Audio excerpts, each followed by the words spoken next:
জীবনটা রেলওয়ে গাড়ির মতো, ট্র্যাকে যদি চলে খুব সুন্দর, আবার যদি ট্র্যাক থেকে বাইরে যায়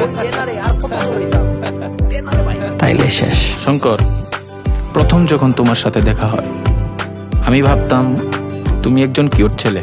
আমার জীবনে এরকম কিছু একটা ঘটছে, একটা চিঠি আমার জীবনের ট্র্যাকটা শেষ করে ফেলাইছে।